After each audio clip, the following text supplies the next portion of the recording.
আমার শ্বশুর আবার আমাকে রান্না করে খাওয়ায়। ও আমাকে ডাকে সোনাই। বিয়ের পর থেকে আমরা এখন মাত্র 10টা দিন সংসার করেছি, তো স্বামী হয়ে গেছে। আমার হাজব্যান্ডের ম্যারিড লাইফটা লং ডিস্টেন্স সংসার, কারণ কাজের জন্য আমি ঢাকায় থাকি, আমার হাজব্যান্ড কাজের জন্য চট্টগ্রামে থাকে। টু বি ভেরি অনেস্ট, বিয়ের পর থেকে আমরা এখন মাত্র 10টা দিন সংসার করেছি। এই 6 তারিখ 2 মাস হবে। না, আমাদেরটা অ্যারেঞ্জ ম্যারেজ, বাট আমরা একজন একজনকে অনেক আগে থেকে চিনতাম।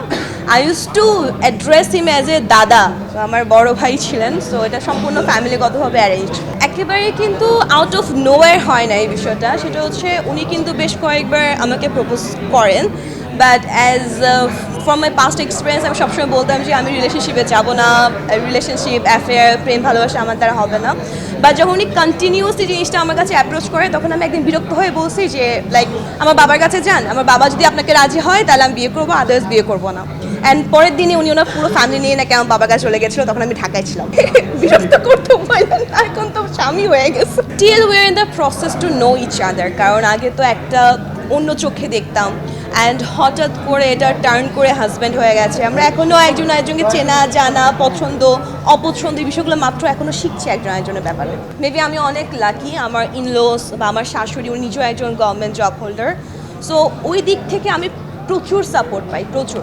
আমার হাজব্যান্ডও দেখা যায় ও একটু শাই, ক্যামেরার সামনে আসতে চায় না, বাট ও সবসময় খুব সাপোর্ট করে। আমার শাশুড়ি আমার হাজব্যান্ডের থেকে আরও কয়েক ধাপ বেশি আমাকে সাপোর্টের ক্ষেত্রে। আমার শ্বশুর আবার আমাকে রান্না করে খাওয়ায়। ভীষণ ব্যক্তিগত প্রশ্ন কিনা আমাকে ডাকে। ওকে আমি বেশ কয়েকবার জিজ্ঞেস করছিলাম যে আমার কেন ভালো লাগে, ও খুব ব্যবসায়ী, তো খুব মানে টেকনিক্যাল অ্যান্সার দেয়। ও দেয় হচ্ছে সবসময়, এর আগেও একটা জায়গায় সে বলেছিল যে স্মিতা চৌধুরীকে সবাই ক্যামেরার সামনে দেখে, সে ভিন্ন স্মিতা চৌধুরীকে দেখেছে। কারণ ভাই ডাকতাম, দাদা ডাকতাম, দেয়ার ওয়াজ নো পর্দা, না যে একটু ভালোভাবে কথা বলবো। I was the real Smita Chowdhury in front of my group that time.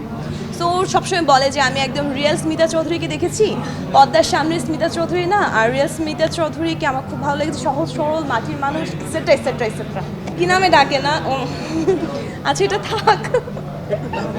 Husband আমাকে ডাকে, ও আমাকে ডাকে সোনাই। সোনাই, আমি তো ওর কলিজার টুকরা সামথিং সামথিং।